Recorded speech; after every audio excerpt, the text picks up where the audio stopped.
What's up, guys? Ark here, back with another VOD review of Dishy Soapy Rank 1 North America. Look, I wasn't sure if I was going to do more Dish Soap VOD reviews. I was like, maybe I should VOD review someone else, but this guy, every single time he goes live, every single time he plays TFT, just again and again, he's just killing it in the game. So I said, you know what, I gotta keep reviewing this guy because he's got the secret sauce. Even if he's like, this patch is bad, this patch stinks, like he still smurfs, you know, he does the opposite of what low elo people do. You know, someone low elo, they'll be like, man, this patch sucks and that's why I can't climb. Dish Soap is like, man, this patch sucks, but like, yeah, I'm still gonna smurf on everybody. Yeah, I'm still, you know, 1200, 1300 LP.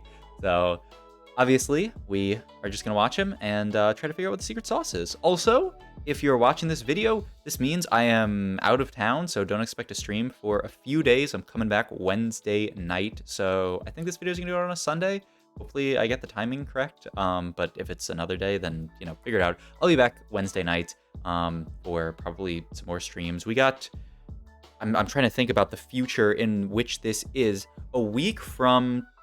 A little less than a week from this video coming out is going to be Noxus Cup. Hopefully I have qualified for that. As of Sunday night, I am Peepo sitting, hoping that I am going to make the cutoff, and I think I will. Also, do you just sell Graves here for Emilio too? It's interesting to see. Wow, he doesn't value Emilio too at all, by the way. He's holding, like, it's actually really interesting, the hold of just like Graves here to keep the opportunity of potentially playing like Gunners or Rogues, as opposed to just like Emilio 2, which like normally you play around. But I think he's like pretty committed in his head to a potential Chobe item angle. His items are okay for it. No actual Cho items yet. You know, Joe Lotus actually goes crazy in Chobe item. The stats say, at least at 3-2, maybe not at this early. Oh, he hits the Bruiser Crest here. I think he's thinking about angling Chobe item here, but like hitting the Bruiser Crest, I feel like that just like blows the what word am I looking for? The like how much you want to play the comp. Yeah, there's definitely a word for that here. And if I was live, someone in Twitch chat would be like, yeah, it's this. Like the priority, that's the word I'm thinking of the comp out of the water. Sadly, we can't actually like level and play for Bruiser because it's going to kill our ability to hit Cho'Gaths, so kind of annoying. He's also interestingly not going to slam the Bruiser Crest here. Looks like, you know, you don't need it to win this fight, but I wonder why. I guess he's thinking about potentially slamming it on Cassiopeia instead of Malzahar is the idea. I don't really see who else you could put it on because you have to play one of these two units next level. Oh wait, he's playing 3. Yeah, he's playing 3 Void right now with the Rek'Sai. So yeah, I don't know. This is interesting. Another interesting question is like making gold here, right? Like you really don't want to sell these Vies, but this kills you for making 10. So do you sell Vi pair here in this situation and make 10? This is like a really good question. Like you can sell Mouse plus 5 pair here and make gold every time and just hold on to Cassiopeia pair plus the really important stuff.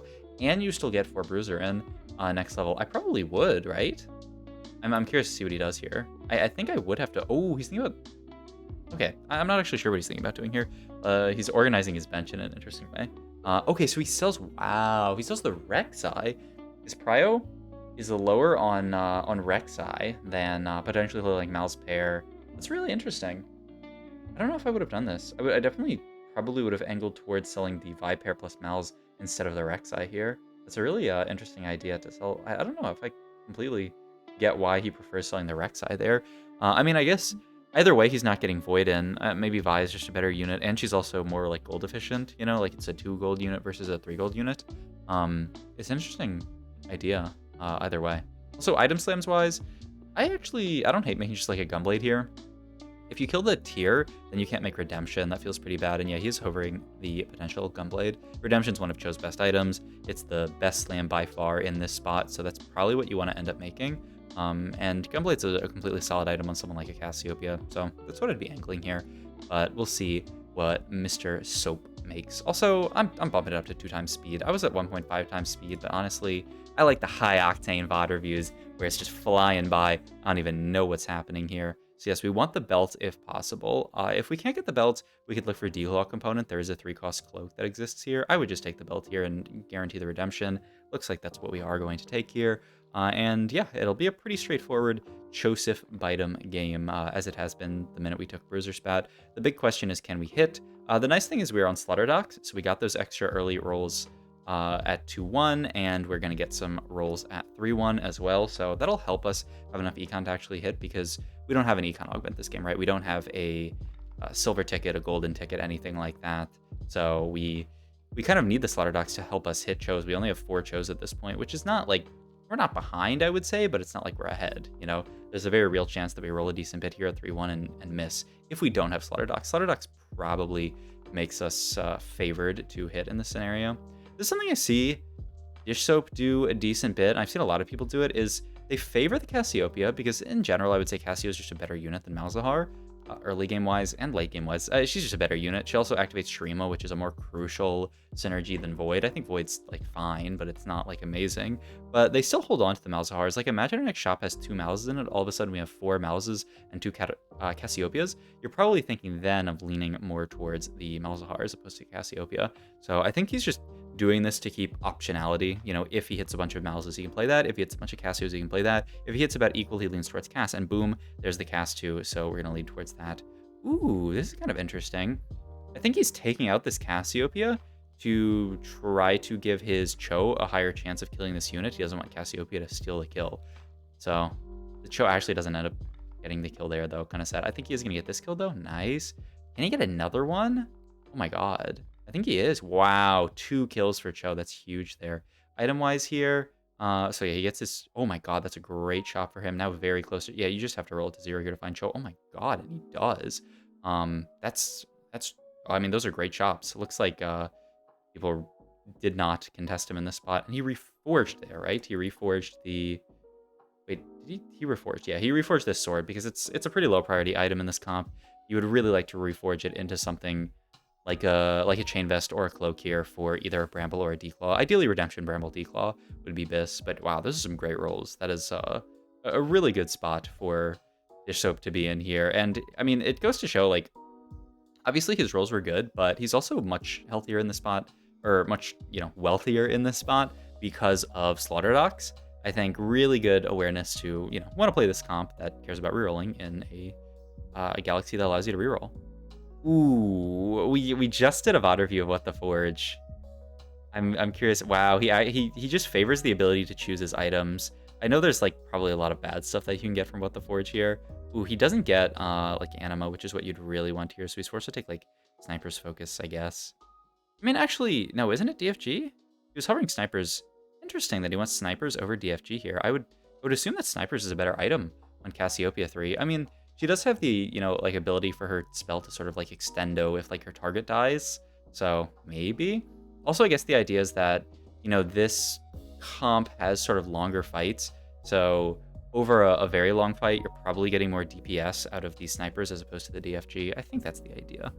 Which, you know, makes some amount of sense. And he does end up getting this Malzahar, though it is just, like, a Malz 1, or a Malz 2, but, you know, with 0 items that's sitting on our board. We're never going for Malz 3 this game. We're pretty close to Cassiopeia 3, and kind of close to Renekton 3. And the other nice thing about this item, or the augment that he took, is that it allows us to get another component, which can be for, you know, like, he could have just finished Bramble Vest off there. Like, BISK scenario, he gets, like, Anima Visage finishes off Bramble Vest, and, like, GG's, his items are insane. He doesn't hit exactly best case scenario, but the problem is if you take What the Forge, there's such a high chance of you low rolling. So I think I like this play in hindsight, but it was kind of interesting because I feel like, you know, What the Forge so good. So many cloaks here. This is great for Dish Soap. It means he's guaranteed to get his declaw here, which is one of the most crucial items on this Cho'Gath. Worst case scenario, he can make a Sunfire on Cho, but you really want to just make this into a Bramble eventually, because, you know, just raw tank value onto Cho is really, really valuable. Wow, also really interesting here. I probably would have been tempted to continue to slow roll on level 5 and look for Cassiopeia 3, but he's just going to start pushing levels. He acknowledges that, like, you don't necessarily need to hit Cassiopeia 3 on 5 this game. You can actually just push levels, especially with how strong your board is with these insane Cho items. He can probably continue his streak here and push like a fast 7, fast 8 type gameplay. Pretty cool. And, like, you know, there's still the chance of him hitting Cassiopeia. And also the idea to just get Slayer in with the Mordekaiser. Obviously, like, Slayer on tier Rek'Sai 1 isn't incredible, but just, like, having a Mordekaiser on your board is just a solid unit. Is pretty nice, though he is just putting the... Okay, yeah, he's going to swap. I was like, he's just putting the Mord out to die? That seems kind of surprising. I'm going to fight a Samira 3 player here who is pretty far off Swains, actually. Only 4 Swains, but they do have Samira 3. So I guess hopefully for them, they'll be able to get to Swain, but it's pretty far. This is actually a relatively close fight because of Samira. Oh my god, that was close, yeah. The Samira unit just absolutely cranks at the end of fights, but just barely he was able to win that one. kind of wild there. So yeah, he is just looking to push levels at this point. I'm curious what his next in is here. I mean, ideally you want to play for like more vertical bruisers, especially once you get to like level 8, level 9. Gets his free rerolls here so he can push to next level. Gets Rek'Sai too, also holding onto the Silco, who's a really nice unit to put in. Finishes his free rerolls. He's continuing to roll down. He's rolling pretty deep here. Wow. That's a deep reroll, and he hits Ari eventually. Wow.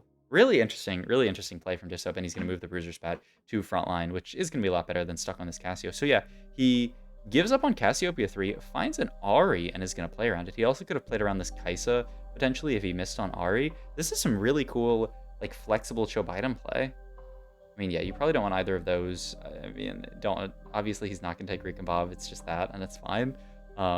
But it could, Recombov could be fun. And he's just going to hold on to the, Renekton's. He's also holding on to this Kaisa because if he hits Kaisa 2, he can play around it.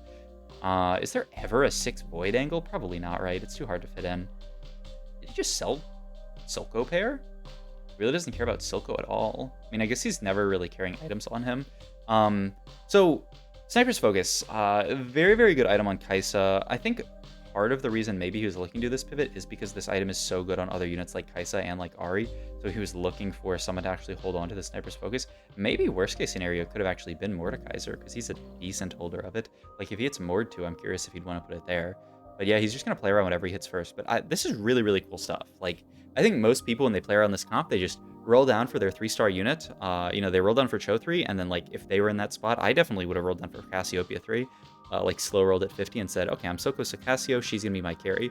But Dishop acknowledges that at this point in the game, Cassiopeia 3 is really not the best possible carry that you can go for here. An RE1 will be solid, a Kaisa 2 will be stronger than a Cassiopeia 3 a lot of the time, especially with the Sniper's Focus. So he acknowledges that he can actually just get to a better carry, skip the Cassiopeia 3, and play around this. This is like, I mean, I think this is really cool stuff. Maybe you guys are sitting here like, oh yeah, I always do this. I always flex around all the different carries that you can play around this comp. But like honestly, as someone who's not much of a reroll enjoyer, like someone who doesn't play this comp that much, I play it when I get an insane spot for it. But honestly, like I don't play it all the time. Like it's actually very, very cool to see this angle from Dish Soap. It just goes to show like how you can still be flexible even when you're playing something like reroll. Like the fundamental skills of TFT, knowing how to play around your strongest board and play around what you hit, is always a valuable skill to have, even in a spot like this. And look, he gets the Vel'Koz in. I think this could actually be a 6 Void angle, which is so cool to see. So like you can get the Kaisa in, and then ideally you find a Bel'Veth, but worst case it could be a Kassadin if he finds either one. And he's rewarded in his flexible play because, I mean, look at his HP. He's 74 HP, and he's level 8 here. He's level 8, 0 gold, which ideally he would have kept his streak, but he ended up losing there. But, like, being level 8 here feels so good, and getting in the Force Sork there looks like... What just happened there? He just sold off the Vel'Koz in order to make extra gold because he knows that his streak doesn't exist anymore. Huh, that's an interesting play as well. So he's just saying, I don't have a streak anymore. I don't need to play for streak. I'm not going to play around the Vel'Koz later, so I guess he isn't really interested in a 6 Void angle. I'm just going to sell this off, make 10, and then going to pivot into my strongest board next round, which I guess is not going to include the Vel'Koz. Does end up holding like a Kassadin here, but doesn't really care about that. I mean, ideally, you're going to get to 6 Bruiser for sure, so makes sense that he probably can't play. You can't play 6 Bruiser, 6 Void in this setup, right? You need an extra Bruiser, and then you need so many more Void units. Yeah, so that seems very hard to hit. That a Chiv, I don't even hate, because there's so much AP, or so much like magic damage in this comp. There's the Bel'Veth. Another Kaisa. There's the Sejuani for 6 Bruiser. So, I mean, you can just sell the Ari. He does find that Bel'Veth, but like we're so far off. And he's going to make RFC here, and then the Static Chiv. I love this a lot. Yeah, I think it makes a lot of sense. Also really interesting to see how much he's playing around this Bruiser Mordekaiser. This is just going to be a permanent fixture on his board as just a Slayer Mordekaiser, which is pretty cool. And he's, like he's one-off hitting Mordekaiser too. Okay, so now he's going to actually finish the pivot. He just ran out of time last round. Move items, I assume, to Kaisa. And yeah, like, so you can do this, your 4 Void here, and then yeah, you'd have to get another Void Spat and go 9 to fit 6 Void. I guess the other option is if you get another Bruiser Spat, you can simply cut Mordekaiser. That's the thing. Or you could just go 9 and cut Mordekaiser. What's actually really cute is you can move the Mordekaiser items over to Bel'Veth later, but I don't know. That's a bit of a far pivot to make just to get 6 Void in, which mean, should be pretty decent with these 3-star units, but maybe not the best.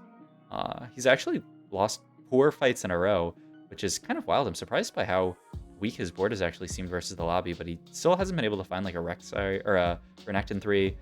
Still never found the Mordekaiser 2. Finally finds that and is just going to get the Fiora in for Challenger, which is a lot better than this random Belveth, who's, you know, with 0 items isn't doing anything. So this should be a much more complete version of his board. Eventually, he's hopefully going to find Scion, which is going to help cap out his board. But outside of that, this is like mostly what he's going to go for, I think. But yeah, I think this is a really cool like 4-cost capped version of Chobe Item that I don't really see very often. I don't see most people playing around like Kaisa carry with Chobe Item, but it makes perfect sense in this position. And that's, I mean, that's just Disho play in a nutshell, right?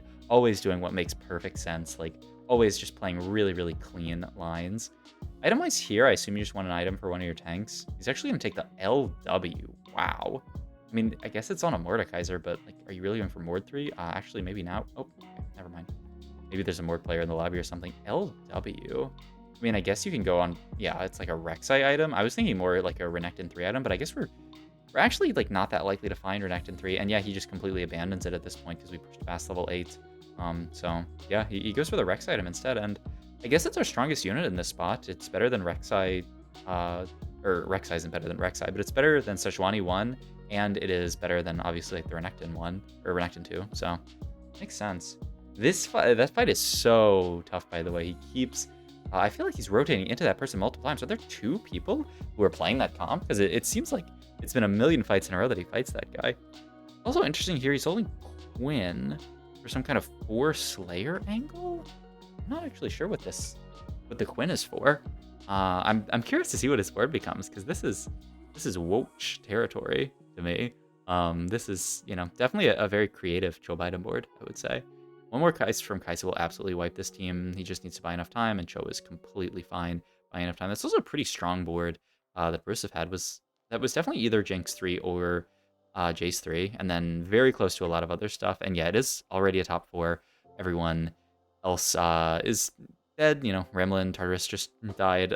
Brusif very low HP, and we just beat them. So the question is, can we do better than like a third this game? Because the rest of the lobby looks like they are very, very healthy. Are going to go 9 here with 0 gold, basically. What are we looking for here? We're looking for Scion to replace Vi. And then we're looking for just like another in here. Heimerdinger seems great. Yeah, Heimerdinger seems perfect. And we even get the free rerolls. Item-wise here, he's just going to go for Ionic Spark. I mean, surely that's not our best offering. I mean, I guess it's okay. What else? What were other options? I mean, the options are pretty bad. I guess I would probably be tempted to take like a Titans here. And just put it on Rek'Sai as opposed to Ionic Spark with Static Shiv. But I mean, I guess we have guaranteed shred at this point. We have the Static Shiv and we have the Ionic Spark. And I don't know, it's an okay item. I don't think it's that much worse than Titans. But I mean, yeah, it seems all right. Big loss here though to the that person who's playing around Ionia, which is, it's an interesting comp actually. You know, like most people don't think of it as being a very strong comp. Also, if we had sold Vi, we could have actually bought one of these extra upgrades. I think we could have bought like the double Burno, but double Burno is pretty bad. Unless, I mean, like honestly, this is a spot where I could see triple Burno being a thing, because we already have the shred. This is a pretty like slow fight, so I kind of like triple Burno in this spot to just get through a lot of these tanky front lines like this Swain. I actually really like that. I wonder if that's actually what he's gonna, but he ended up rolling past that Burno, so I assume he's not actually going to go for that. Though we end up taking the loss here anyway, and it does end up being a third. Cool game though from Dishup, showing a really flexible line with this comp. Hope you guys enjoyed this video. If you did, please like, comment, subscribe, check my Twitch, and more of the links down below. Thank you.